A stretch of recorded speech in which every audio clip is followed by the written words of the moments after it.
The wind on the Blue Ridge that December night did not howl. It hissed. It came down the spine of the mountain in long, low breaths, dragging snow across the road in white ropes, erasing the yellow line, erasing the shoulder, erasing the world. And somewhere inside that erasure, a 41-year-old widow named Eleanor was driving a Bronco with no paint, a child with asthma in the passenger seat, and $43 in her coat pocket. She had not eaten since the day before. She had not slept since the day before that.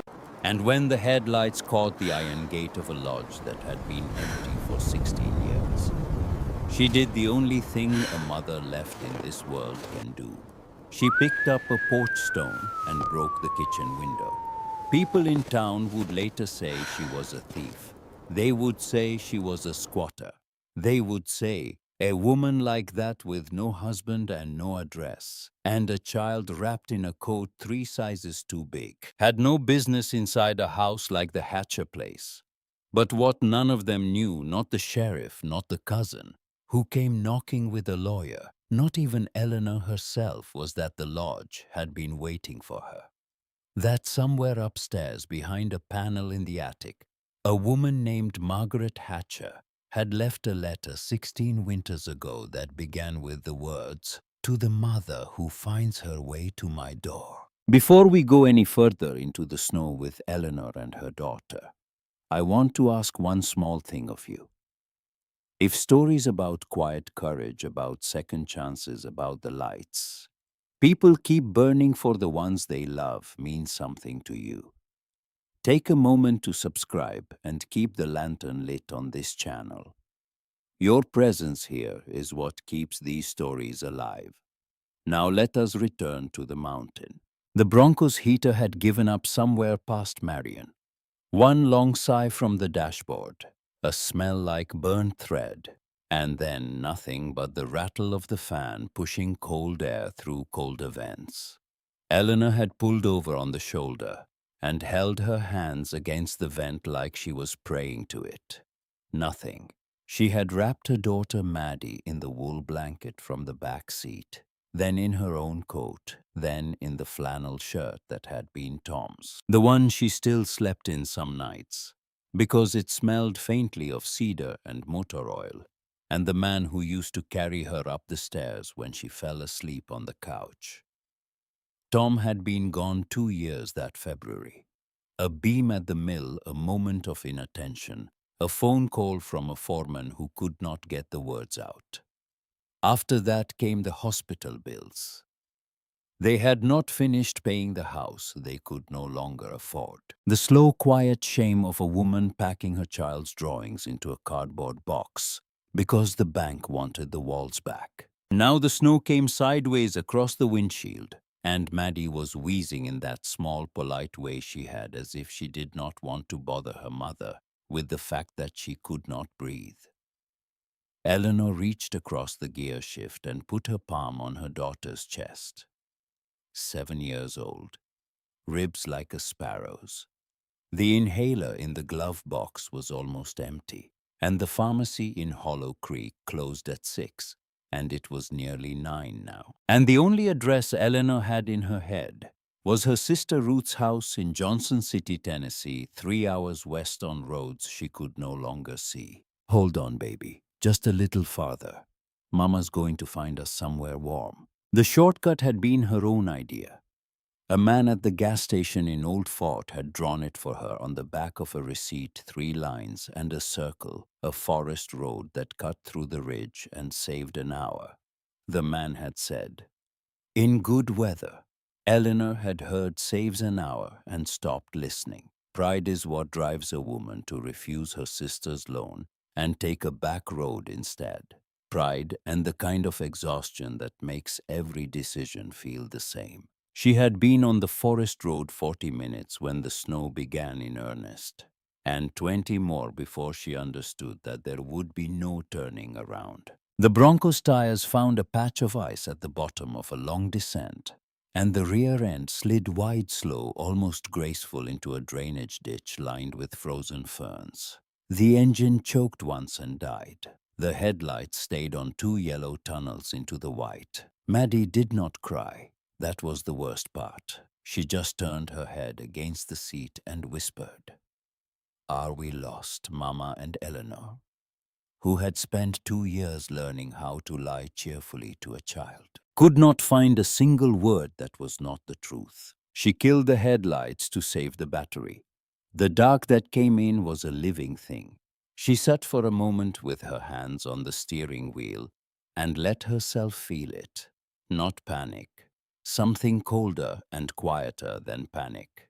The understanding that a mother can run out of options the same way a car runs out of gas. Then she saw the lantern. It was up the slope through a stand of hemlocks, a single point of warm light swaying gently in the wind. She blinked, half certain she was inventing it. The light stayed. She rubbed her eyes with the heel of her glove and looked again. Yellow, steady, low to the ground. The kind of light an oil lamp makes when the wick is trimmed right. Someone, she thought. Someone is home. She did not yet understand that no one had been home in that house since before her daughter was born.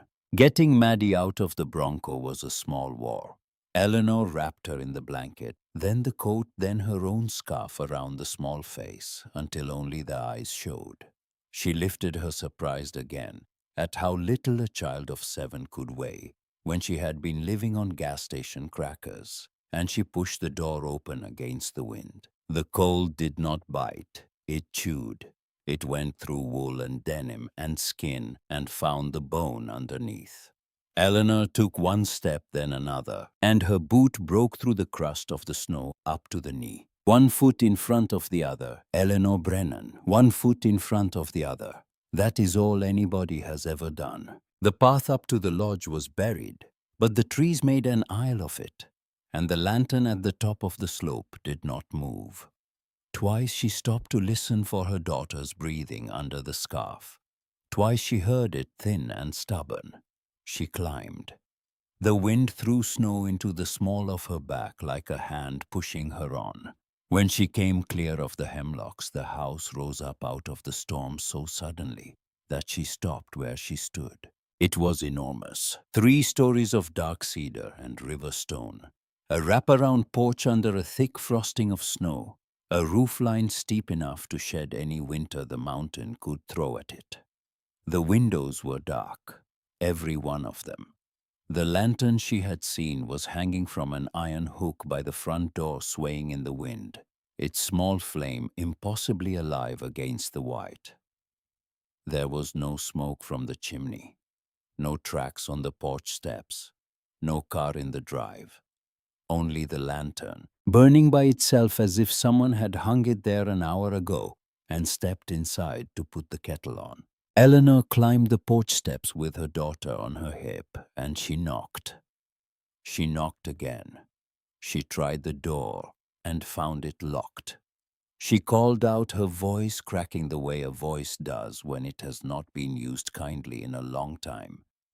"Hello, please. My little girl is sick. Please." The lantern swung.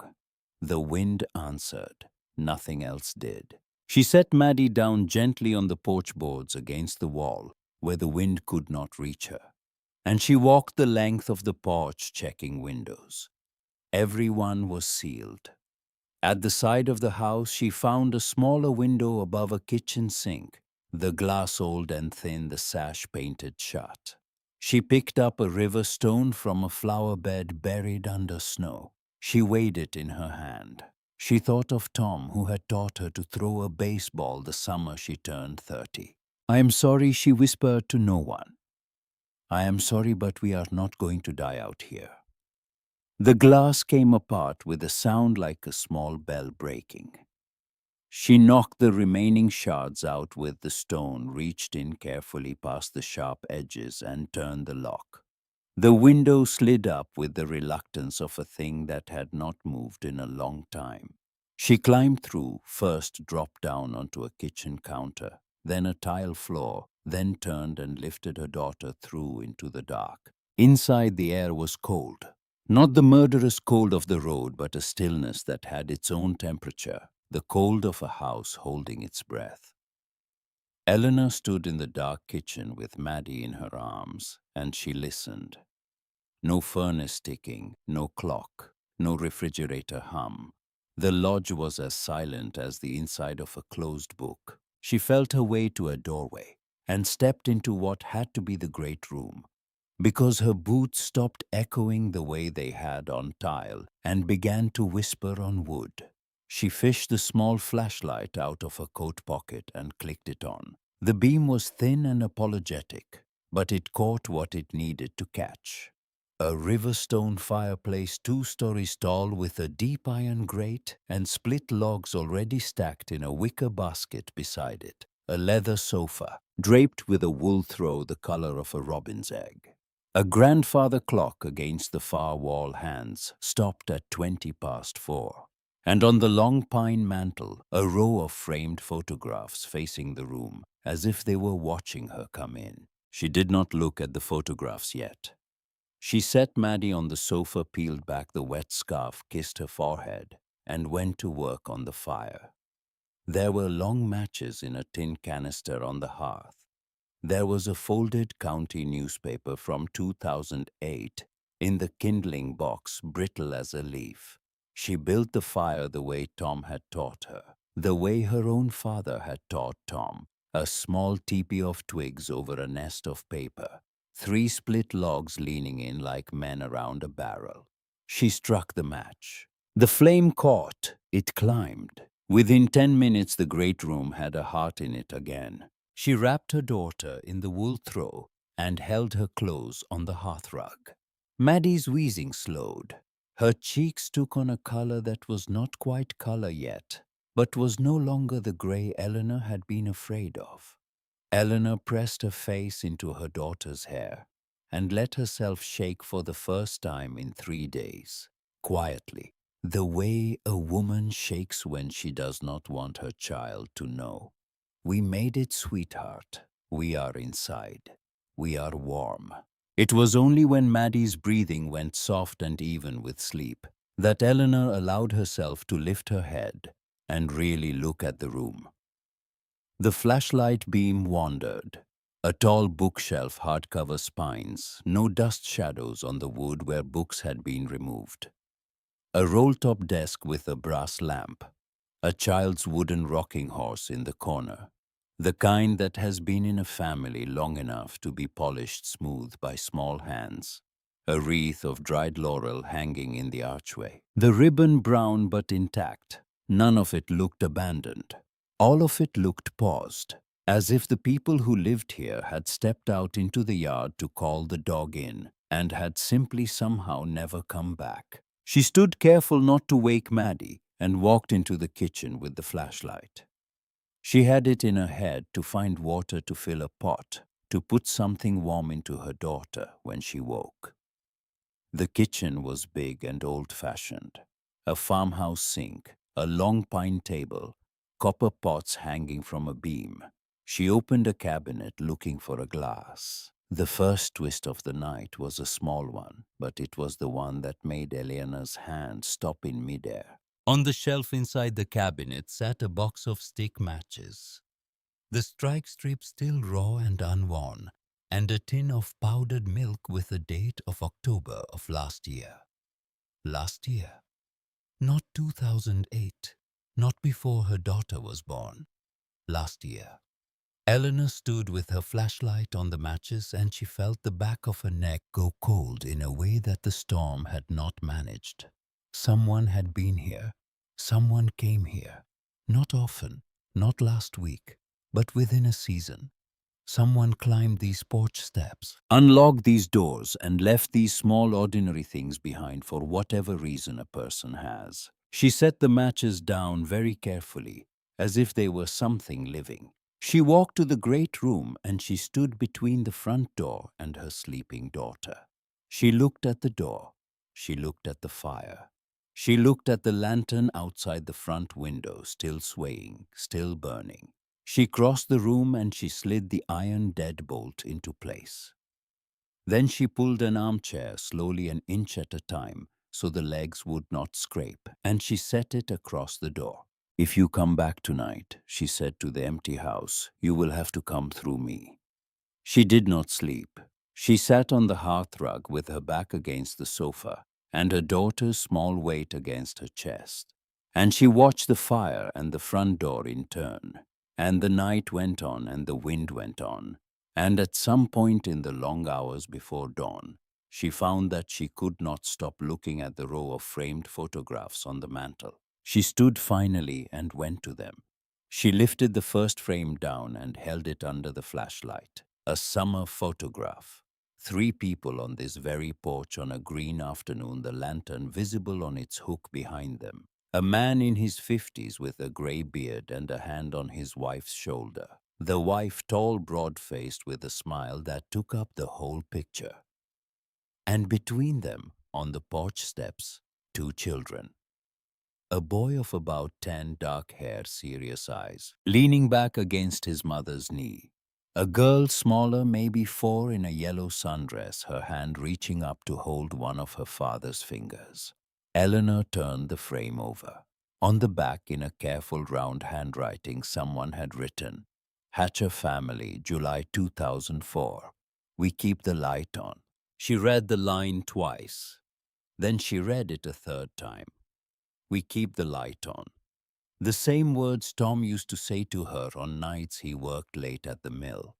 The words she had whispered into the dark for a month after he died, into a porch light she could not bring herself to turn off, as if a switch in a hallway might be the thing that brought him home. She set the frame back on the mantel with a hand that would not stay quite still. She lifted the next photograph. A Christmas morning. The same boy, older now, maybe 12, in pajamas, holding up a model airplane. The little girl beside him in a nightgown, her face shining the way only a child's can on Christmas morning. The mother in the background in a robe watching them with a coffee mug halfway to her mouth and an expression on her face that Eleanor recognized at once.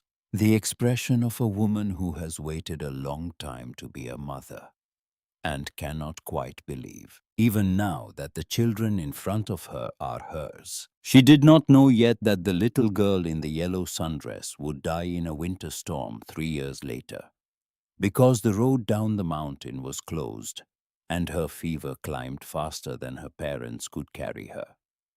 She did not know yet that the boy, 18 by then, would blame his mother and father, for the loss, would walk out of the lodge at 17 with a duffel bag and not look back. She did not know yet that the mother in the robe had spent the next 4 years of her life writing letters to a son who never opened them, and that she had died in this house alone in the spring of 2008, with the lantern lit on the porch beside her. She did not know any of it yet. She only knew that the woman in the photograph had a face she trusted, and that the lantern in the background was the same lantern still burning somehow outside the front door 16.5 years later.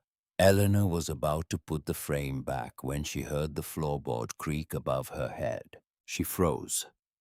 Maddie did not stir. The fire popped. The wind pushed against the windows. And then from the second floor, the unmistakable slow weight of a footstep followed by another moving down a hallway she had not yet climbed. Not the random ticking of a cold house settling. A walking sound, patient, going somewhere. Eleanor set the photograph down on the mantel without looking at it. She picked up the iron poker from the hearth. She turned with the firelight throwing her shadow long across the wall, and she looked up at the dark mouth of the staircase. The lantern outside the front window swung once on its hook, as if a hand had touched it. And somewhere upstairs in a house that had been empty for 16 years, somebody or something took another step. She climbed the stairs with the iron poker in her hand, and her heart making a sound she had not heard in 2 years, a sound like a fist knocking on the inside of her ribs. The fire behind her threw her shadow ahead, long and crooked, climbing the wall faster than she did. She kept her eyes on the landing. She kept her free hand on the banister. She counted the steps the way she had counted the minutes of her daughter's silence in the car, because counting was the only thing she knew how to do when she was afraid. At the top of the stairs, the hallway ran left toward 4 closed doors and right toward a window where the moon was finding gaps in the storm. The footsteps had stopped. The lantern on the porch downstairs had stopped swinging too, as if the whole house had paused to see what she would do. A floorboard sighed at the far end of the hallway, not under her foot, under someone else's. She raised the poker. "Whoever you are, you need to come out where I can see you. I have my child downstairs and I am not in a mood to be reasonable." A voice came back, old slow with the gravel of cold mornings in it. "Easy, ma'am, easy. I am setting down what I am holding. I am stepping where you can see me. I am not anything to be afraid of." A man came forward into the moonlight from the window. He was tall and thin in a canvas coat with a sheepskin collar, snow still melting on his boots. His hair was the color of an old fence post. His hands were empty and held out at his sides the way a man holds his hands when he wants you to know they are empty. There was a brass ring of keys on his belt and a small kerosene can on the floor behind him. "My name is Silas Webb. I have been the caretaker of this place since the year your daughter was likely born. I came up the back stairs from the mudroom because I saw the lantern lit, and I knew Margaret Hatcher did not light it on account of she has been gone since the spring of 2008. I did not know anyone was inside. I am sorry to have frightened you." Eleanor did not lower the poker. She did lower her voice. "You have keys, I do. You came up the back way without knocking." "I did. I will not do that again. I would like to make us a pot of coffee and sit by the fire and tell you what I know, if you will let me." She looked at him a long moment. He had a face like a barn door weathered to a soft gray, and eyes that did not blink away from hers. She had learned in 2 years of standing alone in the world to read a man's hands before she trusted his words. His hands were steady and old, and had a small tremor in the left one that no liar bothers to fake. She let the poker come down to her side. "The coffee is in the cabinet over the stove," she said. "I already found it." He nodded once the way a man nods who has been given something he did not expect, and he went down the stairs ahead of her so she could keep her eyes on his back. They did not speak while he made the coffee. He used a battered tin percolator from the bottom shelf, which he found without looking, and a half tin of grounds from the same cabinet she had searched. He moved through the kitchen the way a man moves through a room he has been moving through for 30 years, opening the right drawer for the right spoon, lifting a mug down without checking that it was clean. Eleanor sat on the hearthrug with Maddie still asleep against her chest, and she watched him through the doorway, and she did not put the poker down all the way. She set it within reach of her hand. He came in with 2 mugs and he set hers on the hearth, and he sat down on the floor across the fire from her, because he saw without being told that she would not want him on the sofa near the child. He drank his coffee black. He waited until she had taken a sip of hers before he spoke. "I should tell you what happened in this house before someone else does. Margaret Hatcher hired me in the summer of 1995 to plow the road and split the wood and check the pipes when they were gone in the winters. I was 42 years old, and my wife Ada was alive, and my hands worked the way young hands work. Margaret and her husband Caleb were the kindest people I ever drew a paycheck from. They had a boy Wendell and a little girl Hattie. The girl is the one in the yellow dress on the mantel. Hattie died in a fever during a January storm in 2007. The road was closed. They could not get her down off the mountain in time. Caleb followed her of a heart attack 10 months after that. Wendell left this house when he turned 17 in the fall of 2007 with a duffel bag and an angry mouth. Margaret died in the spring of 2008 in the bedroom upstairs at the end of the hall. The doctor said it was pneumonia. I think it was something else. I have been keeping the lantern filled and the pipes drained ever since because she asked me to, and because the boy never came back to tell me to stop. Eleanor held her coffee in both hands, and she let it warm them. The lantern, she said. Tonight. I saw it from the road. That was you. I lit it Sunday last, he said. It was burning low when I came up tonight. I came to fill it. I do not light it every night anymore. I light it when the weather turns. Margaret used to light it for Caleb when he was working late down at the saw shed. After Hattie died, she lit it for Hattie. After Caleb died, she lit it for Wendell. She said in those exact words, the only words I ever heard her raise her voice with, she said, "We keep the light on for our people, Silas. We keep the light on whether they are coming home tonight or not." Eleanor looked down at her daughter's face on her chest. She could not for a moment look up. He gave her the moment. He drank his coffee.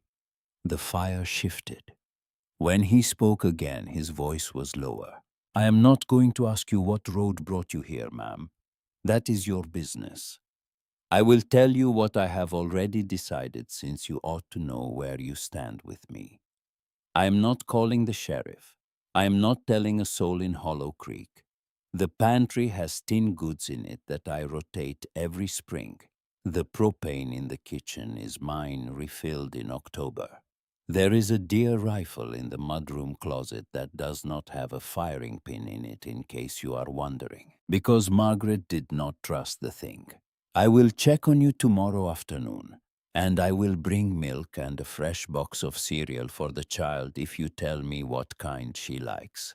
After that, we will see what kind of week we are going to have." Eleanor opened her mouth twice before any sound came out.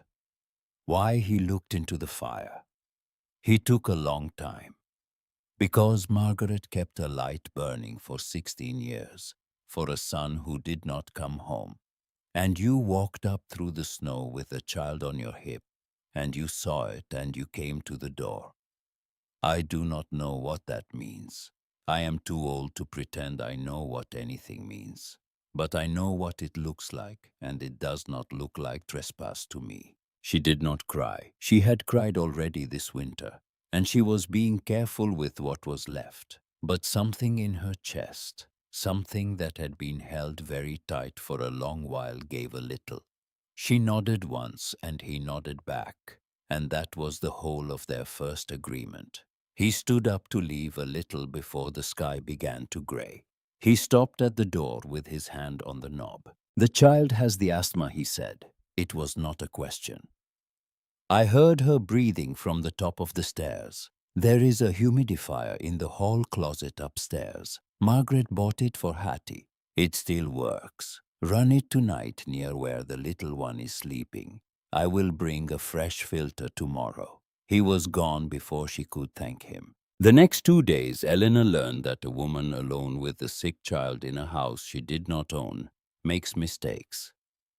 The way a child learning to walk makes them often and without dignity.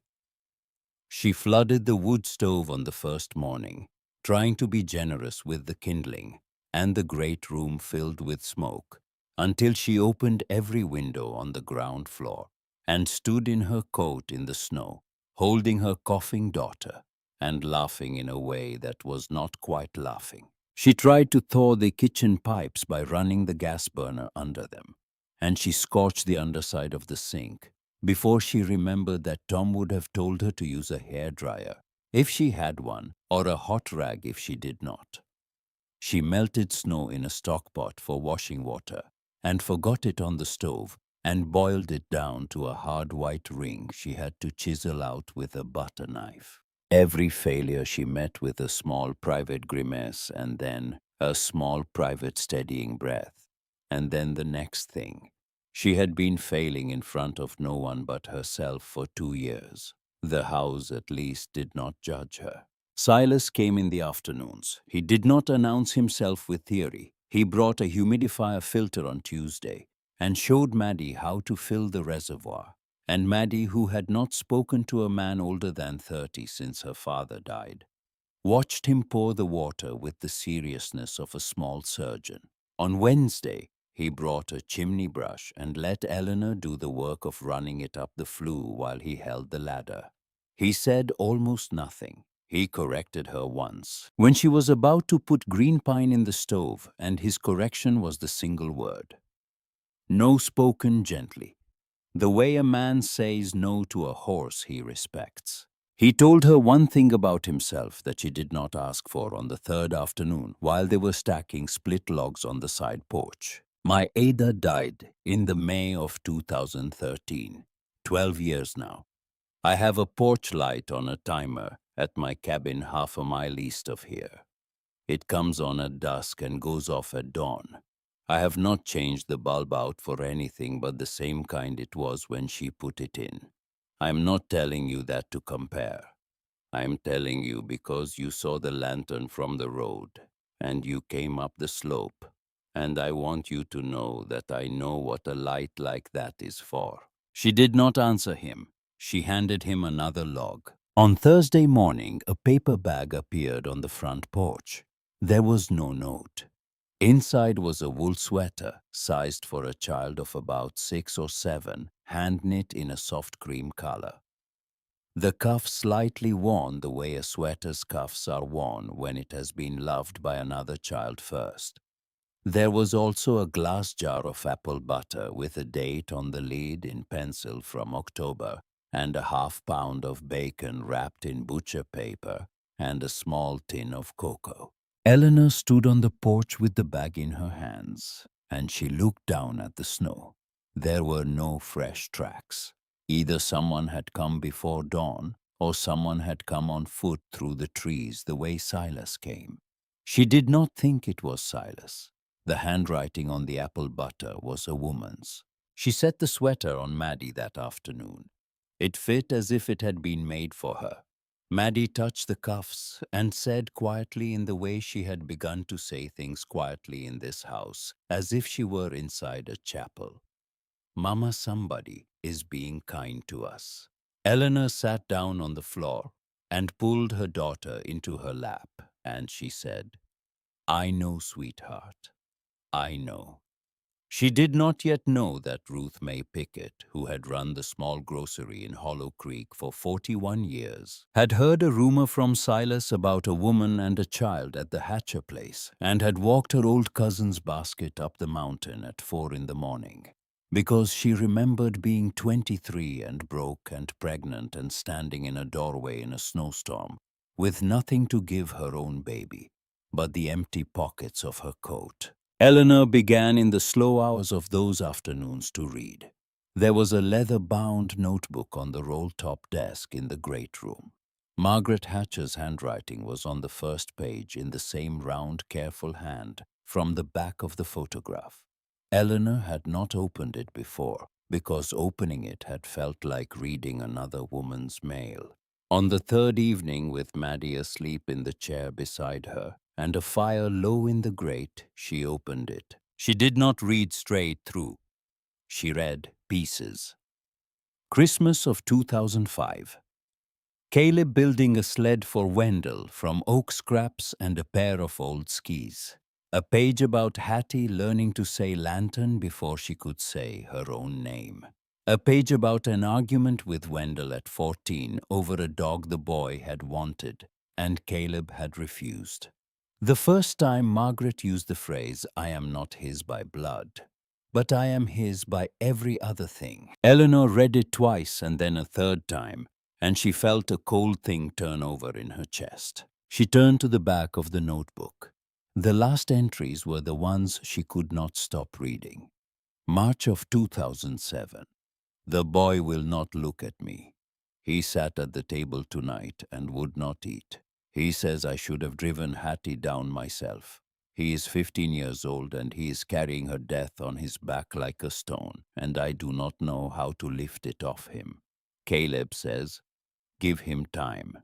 I do not think we have the kind of time that does that work. October of 2007. Wendell left this morning. He took the duffel bag and the truck keys from the bowl. He did not say goodbye.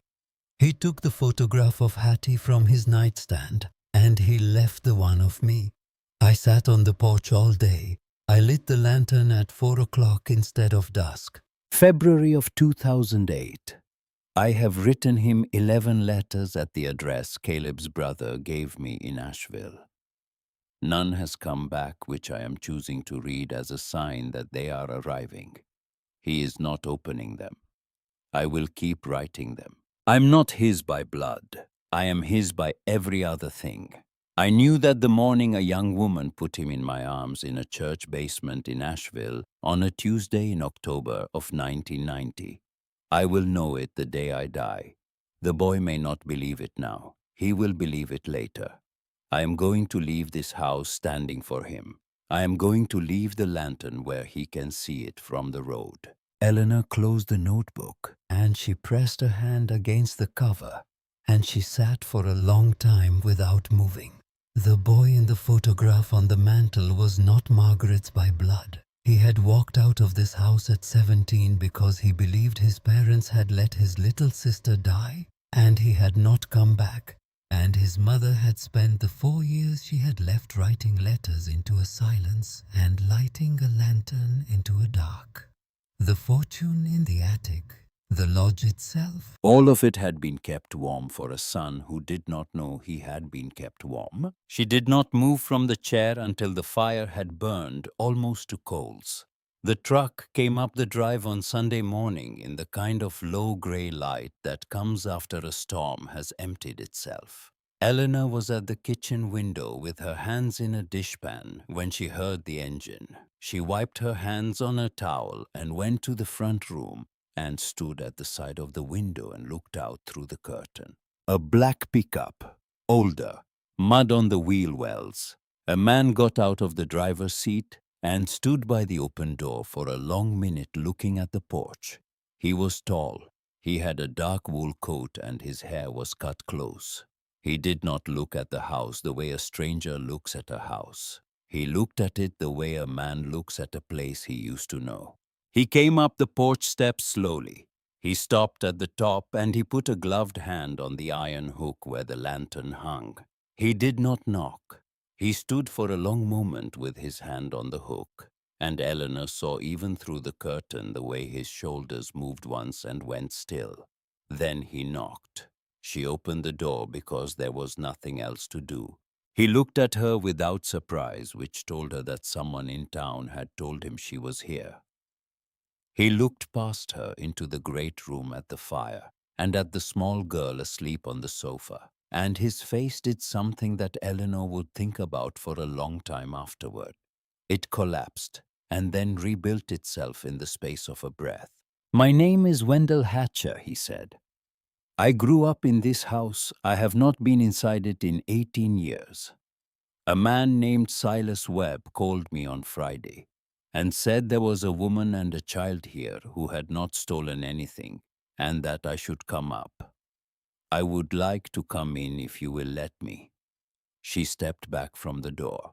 He came inside and he did not look at the great room and he did not look at her. He looked at the row of photographs on the mantel and he walked across the room as if he were walking through deep water, and he stopped in front of them with his back to her. He lifted the photograph of the four of them on the porch. He held it in both hands. He did not speak.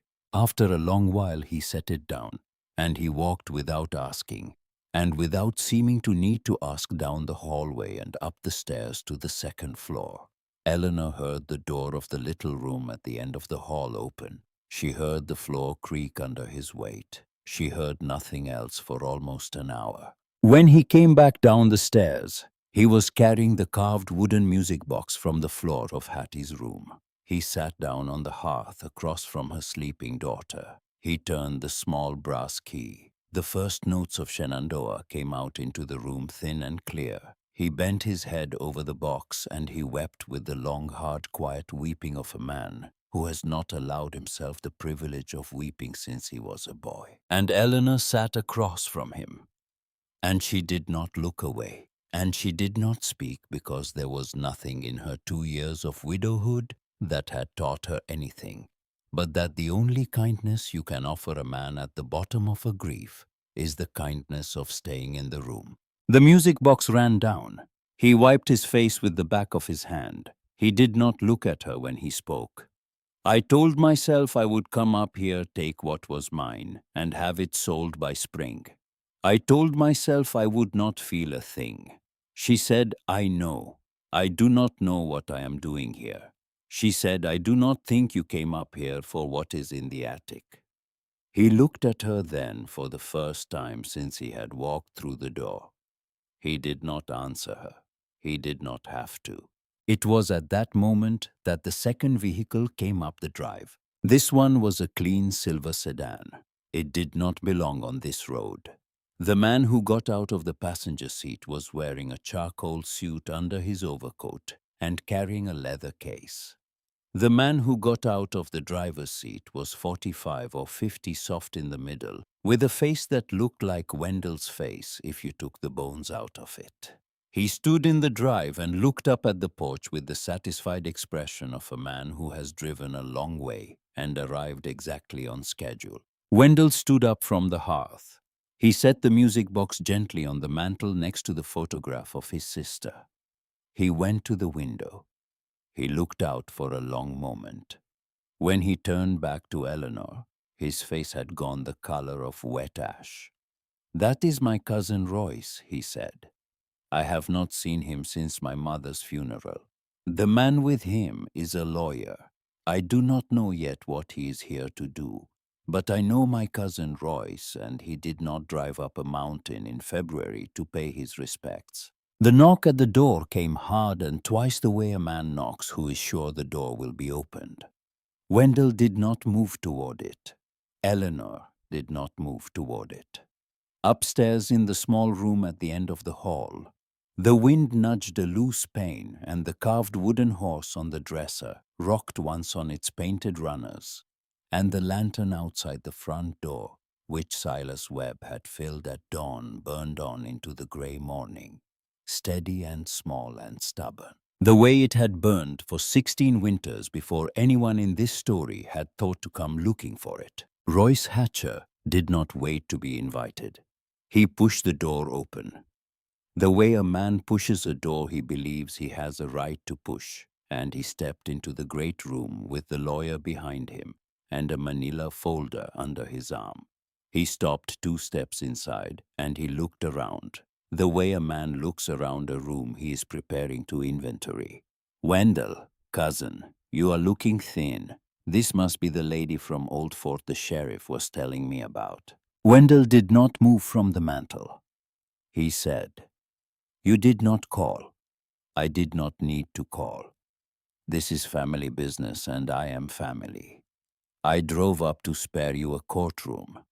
Mr. Halloran here is going to explain what we are doing, and then we are all going to have a calm conversation about how this property is going to be settled before the spring. The lawyer cleared his throat in the practiced way of a man who has been clearing his throat in other people's living rooms for 30 years. He opened the folder. He spoke without looking at Eleanor, which she noticed because in her experience the men who do not look at the woman in the room are the men who do not believe she will be in it for long. Mr. Hatcher, I represent your cousin in a matter concerning the estate of Margaret Hatcher, your adoptive mother. We have been able to confirm through the county records office that the will Mrs. Hatcher executed in 1998, naming you as her sole heir, was drafted before your adoption was formally completed in the state of North Carolina. The amendment she intended to file in 2008, recognizing the completed adoption and reaffirming your status, was never lodged with the clerk. There is therefore a colorable argument that the estate, including this property, falls to her surviving bloodkin under intestacy. My client is prepared to settle this matter privately and amicably with an offer for your interest in the lodge that I think you will find generous given the alternatives. Wendell did not look at the lawyer. He looked at Royce. You came up here to buy me out of my mother's house. I came up here, Royce said, to keep this thing out of a courtroom where it would embarrass us both. The developer in Asheville has offered a number for the parcel that none of us will see in our lifetimes again. You take the cash, I take the headache. Everyone walks away. The lady and her child, of course, will need to find other arrangements. Maddie stirred on the sofa. Eleanor put a hand on her daughter's back without turning her eyes away from the men in the room. The wool throw rose and fell under her palm. Wendell was very still.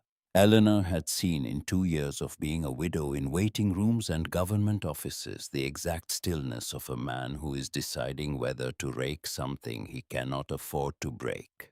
He stood with his hand resting on the mantel next to the music box. He looked at the photograph of his sister in the yellow dress. He looked at his cousin. When he spoke, his voice had nothing in it but the calm of a man who has finally arrived at the end of a long argument with himself. Royce, you will sit down on that chair, and you will keep your hands where I can see them.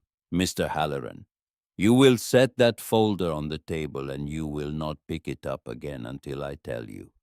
I am not selling my mother's house. I am not selling her lantern. I am not selling the room my sister died in. You did not drive up here to spare me anything.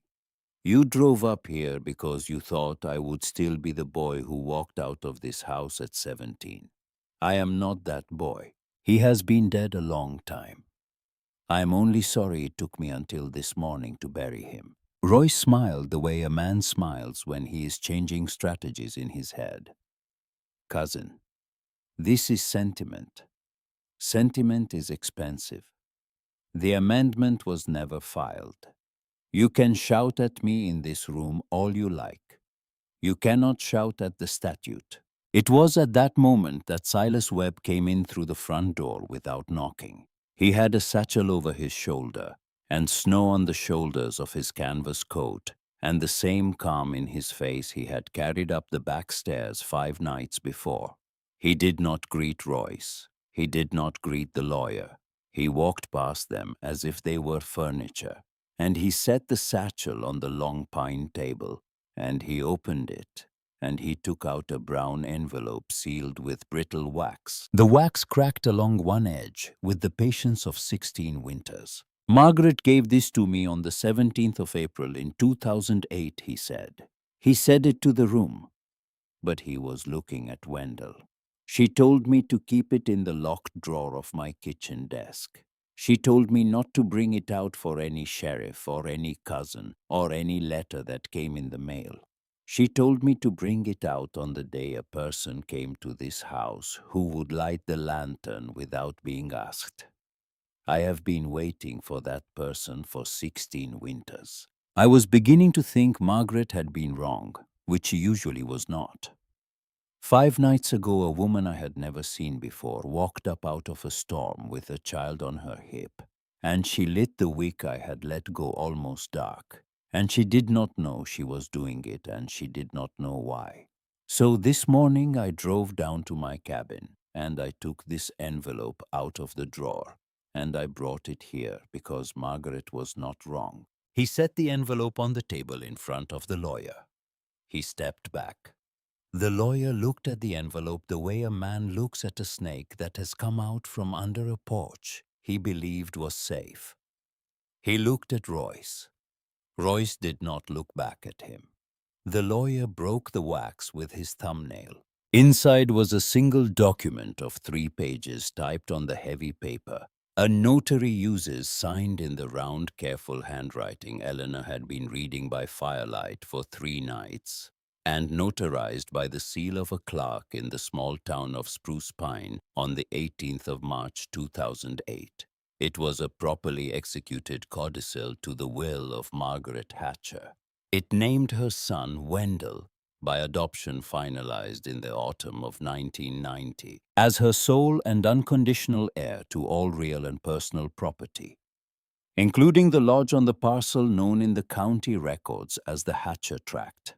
It contained a single sentence set apart on its own line under the legal language in the same handwriting as the signature. Love does not need blood to be true, and the law in this county, thank the Lord, does not require it either. The lawyer read the codicil twice. He folded it back into its envelope with the slow care of a man who has just understood that the afternoon he had planned for is not the afternoon he is going to have. He did not look at Royce when he spoke. This is properly drafted. It is properly witnessed. It is properly notarized. It supersedes the intestacy argument in its entirety. Mr. Hatcher, and now he turned to Wendell, I will not waste your time further. I will be in my car. He walked out. He did not close the door behind him. The cold air came in across the room, and the lantern outside the door swung once on its hook, and Roy stood up from the chair he had taken, and he opened his mouth to say something, and then he closed it, because there was nothing in the room any longer that was on his side. He left without looking at his cousin. The sedan started in the drive. It backed down the slope. It was gone. Silas closed the front door. He took off his cap. He looked at Wendell with eyes that were very tired and not in any hurry. Your mother told me one more thing the day she gave me that envelope. She said, if the person who finds my Wendell ever needs a roof, you give them this house too. Do not let my son refuse them. He has refused enough things in his life. That was what she said. I am only repeating it because she made me promise that I would. He put his cap back on. He went out the front door. He did not stay for thanks. Eleanor would learn in the years that followed that he never stayed for thanks. He went home to a cabin half a mile east where a porch light burned on a timer for a woman who had been dead 12 years, and he did not come back up the hill until the next afternoon, because he knew, in the way old men who have buried wives know, that what was about to happen in the great room of the Hatcher Lodge was a thing that did not want an audience. Wendell sat down on the hearth. He did not look at Eleanor. He looked at the music box on the mantel, and at the photograph of the four of them on the porch, and at the small girl asleep under the wool throw. And after a long while, he put his face in his hands. She wrote me letters, he said. Silas told me about them on the phone Friday. He told me there were 11 of them. I never opened one. I made a habit for 18 years of not opening anything that came from this address. I told myself she had wanted Hattie and gotten me. I told myself she had let my sister die. I told myself it was her fault that I was alone in the world. I made a whole life out of being angry at a woman who had spent the 4 years she had left writing me letters I would not read. He did not weep this time. He had wept already in this room. He sat with his hands over his face, and he breathed the slow, careful breath of a man who is learning late what it costs to have been wrong. Eleanor did not move toward him. She had learned in the long, quiet evenings after Tom that grief does not want to be touched in the first minutes of its arrival. She waited. The fire crackled. Maddie murmured something in her sleep that sounded like the word lantern, and Wendell heard it, and he lowered his hands. The child knows the word. She has been hearing it for 3 nights, Eleanor said. I do not know how a word gets into a child that way. I only know that it does. He looked at her then. The firelight was on the side of his face, and there was nothing left in him of the man who had come up the porch steps an hour before. My mother kept this lantern lit for me for 16 years, he said. She did not know if I was coming back. She kept it lit anyway. I am sitting in this room because a woman I never met walked up out of a storm and lit the wick for her. I do not know what to do with that. I do not know what a person is supposed to do with that. I only know that I am not selling this house and I am not asking you to leave it. And I am going to ask you in a way that I hope is not clumsy, whether you and your daughter would do me the kindness of staying. She did not answer right away. She looked down at Maddie. She looked at the row of photographs. She looked at the roll-top desk where Margaret's leather notebook was still open to the page she had read last night. The page that said, "I am his by every other thing." She thought of Tom and of the porch light she had not been able to turn off for a month after he died, and of the words she had whispered into the empty hallway of a house she could no longer afford. "We keep the light on," she said. "We keep the light on Wendell. I do not know your mother. I never met her, but I know what she meant. My husband used to say it to me when he was working late at the mill. I have been saying it to nobody for 2 years.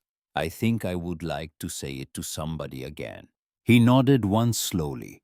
He did not trust himself to speak. He turned his face toward the fire so that she would not have to watch him collect himself, and she let him have the courtesy of that small turning away.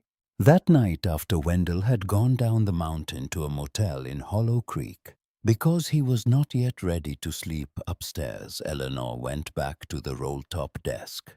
She had been carrying in the back of her mind a thing she had not yet looked at.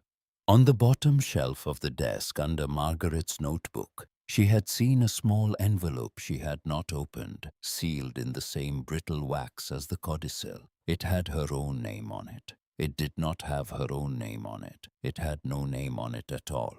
She had only thought it had her name on it because in the candlelight that first evening, she had been a woman who was prepared to find her own name on something. Now, under the steady light of the brass lamp, she saw that the envelope was blank. She opened it. Inside was a photograph and a folded slip of paper. The photograph was of a young woman no older than 25, with the broad face and the wide smile Eleanor had been looking at on the mantel for 3 days. Margaret. Margaret at 25 on a porch.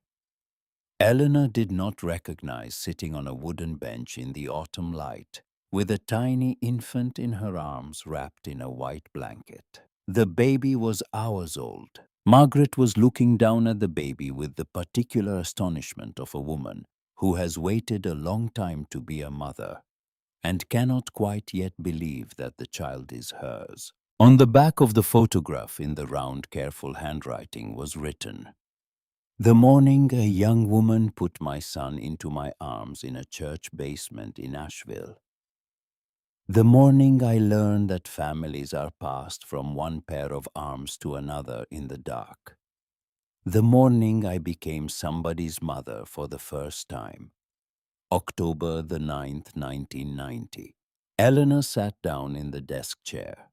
She put the photograph face up on the blotter. She unfolded the slip of paper. It was a note dated April of 2008 in the same hand. "To the woman who finds this, I do not know who you are. I am writing this on a morning when I am no longer well, and I am leaving it where it will be found by whoever finds my Wendell. I am writing it because I want you to know one thing.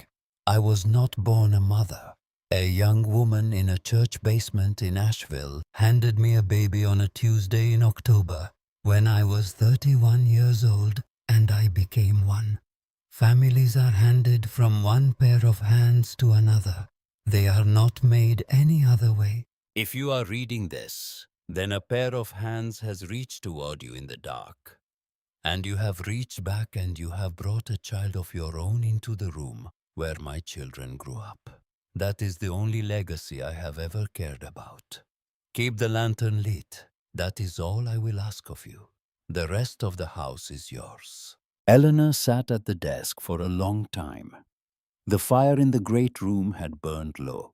Maddie was asleep on the sofa under the cream-colored sweater that Ruth May Pickett had walked up a mountain in the dark to leave on the porch. The lantern outside the front door was burning the way it had burned for 16 winters. The way it would burn for many more, because Eleanor would fill it now and Wendell would fill it after her. And someday Maddie would stand on the porch in a coat of her own and reach up to the iron hook with a steady hand. She did not cry.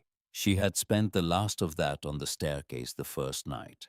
She did very quietly, in the small voice a woman uses when she is speaking to a woman she will never meet, say one thing into the empty room. "Thank you, Margaret. I will. I will keep it on."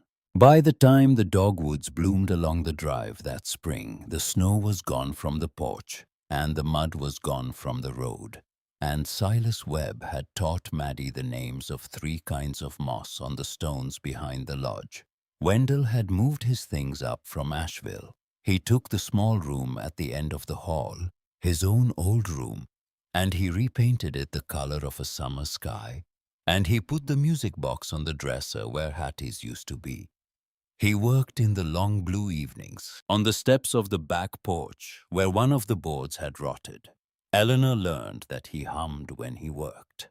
She learned that he hummed the same hymn his mother had hummed in the kitchen of this house when he was a boy, and that he did not know he was doing it, and that she would not be the one to tell him. Ruth May Pickett came up for Sunday supper in the 2nd week of April with a cousin and a peach pie. The sheriff came once in plain clothes and stayed for coffee and did not ask any of the questions a sheriff might have asked. The mountain settled into its green. The pipes thawed. The grandfather clock, which Wendell wound on a Saturday morning, began to mark the quarter hours again for the first time since 2008. On a Tuesday in May, in the long gold light of an evening that smelled like rain on warm stone and pine, Eleanor walked out onto the porch with the kerosene can in her hand. The lantern was already lit. Wendell was sitting on the top step in his shirt sleeves with a cup of coffee. Maddie was at the bottom of the steps with a jar watching a beetle climb a blade of grass. Silas was leaning against the porch rail with his hat off, smelling the air the way old men smell the air in May, as if it were a thing they did not yet entirely trust. Eleanor reached up and touched the warm glass of the lantern with the back of her hand. She did not refill it. It did not need refilling. She had filled it that morning. She only touched it the way you touch the cheek of a child who has finally fallen asleep, and she let her hand rest there a moment. "We keep the light on," she said. She said it softly. She said it to nobody in particular. Wendell did not turn around. He raised his coffee cup an inch in answer, and Silas nodded once at the porch rail and Maddie at the bottom of the steps. Without looking up from her beetle, said the words back in a small, clear voice, the way a child says a thing she has heard her mother say and has decided in the private way of children to make her own. "We keep the light on, Mama." Behind them, through the open front door, the photograph of a young Margaret Hatcher in the autumn light of an Asheville porch sat on the mantel next to the photograph of 4 people in summer and the music box on Hattie's dresser. 2 floors up, in a room with the window open to the May evening, turned one full slow rotation in the breeze, and the first notes of Shenandoah drifted faint and unhurried down the staircase and out into the yard where nobody needed to hear them, and everybody did. If you have ever kept a light burning for someone who did not come home, or if someone once kept a light burning for you, leave a word below for the person in your life who reached for you in the dark. Tell us their name if you can. Tell us what light they lit.